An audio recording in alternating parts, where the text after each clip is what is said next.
Eu sempre fui apaixonado pelas formas teatrais, sempre fui um leitor dos teóricos de teatro, Brecht, Stanislavski, Grotowski. E quando eu peguei o texto do Raduan, eu percebi que aquilo era uma ópera. Eu falei, então isso aqui precisa ser dito.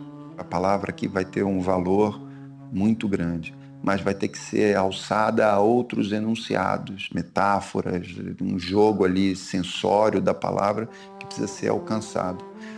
Como alcançar isso? Bom, vou precisar de um método para isso. Não é uma questão de decorar o texto ou não. Eu preciso de um método para fazer os atores reagirem àquilo. Desses teóricos, eu acabei pegando na mão do Artaud.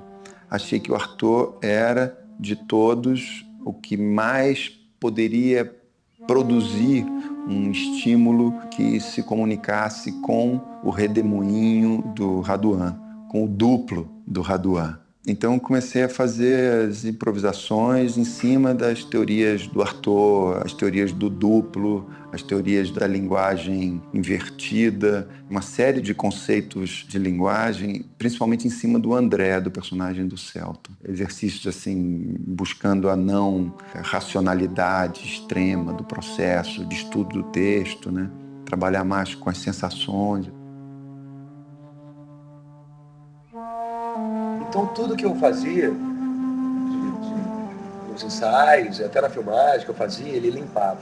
Tipo assim, não, você tá fazendo, tá representando, limpa, limpa, limpa. Então foi assim, quebrar todas assim as formas, os jeitos que eu sabia de fazer, que eu sabia que ia ser legal, quebra esse. Aí eu ia para um outro, aí não é isso, sabe? A nossa busca era essa, buscar o simples, que a gente costuma a fazer, né, quando vai atuar, criar coisas, e, sei lá. Aí, nesse foi exatamente o oposto, assim, a simplicidade, assim, a coisa mais pura.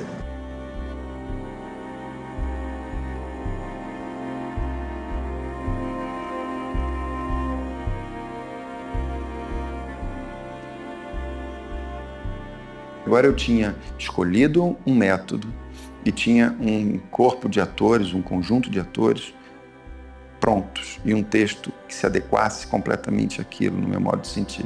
Então, ok, Artaud, nós vamos por aqui, né? Não tem memória emotiva, tem o aqui e o agora. E essa ideia da linguagem invertida, né, que o Artaud trabalhou também, que é o emissor, ele é ao mesmo tempo, ele é a coisa que ele emite e ao mesmo tempo ele é o receptor, aquele que ouve o que emite. Essa trinca assim, né? Você é o emissor, a linguagem, a coisa em si, o objeto que você criou e o que está escutando aquilo também, o que está observando aquilo. Esse transe de linguagem proposto pelo Artaud me pareceu muito o transe de linguagem proposto pelo Raduan, né? Ele é o narrador, o que vive o drama e o que o reflete sobre o drama.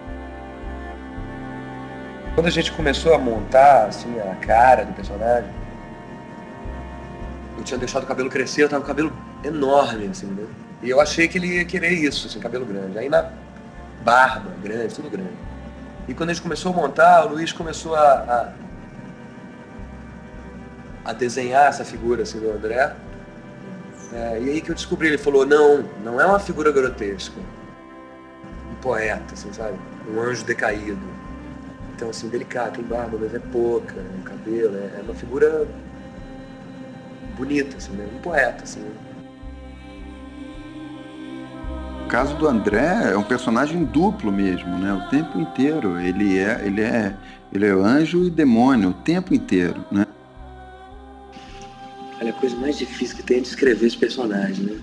Porque ele é um musgo, assim, ele é parte daquilo tudo. Ele é uma planta, sabe? Então, não tinha como chegar lá e fazer esse personagem, botar roupa e fazer. Assim, a gente não representou, a gente não botou uma roupa lá e fez uma coisa. A gente era, assim. A gente se olhava e a gente não se reconhecia, assim, sabe? todos foram mudando, mudando, mudando, até que a gente ficou a cara, assim, a gente ficou uma família. Toda essa vivência de improvisações da preparação do filme foi levado para as filmagens. Um desses momentos que não havia cena e que foram improvisados foi o momento da casa trancafiada. Eu não estaria nessa cena a princípio, mas aí o Luiz resolveu colocar, acho que um dia antes. Então ele criou um momento da mãe com a Ana, e é como se a mãe estivesse tirando a culpa da Ana. Então ela cantava uma cantiga de ninar e ia embalando a Ana. E foi um presente para mim fazer essa cena.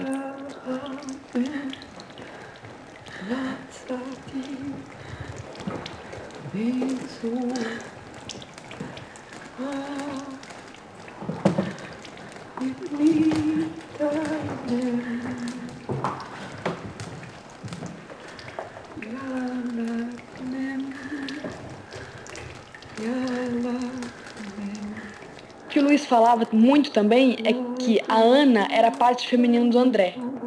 Então tudo que o André sentia e queria, a Ana de outra forma também queria e sentia.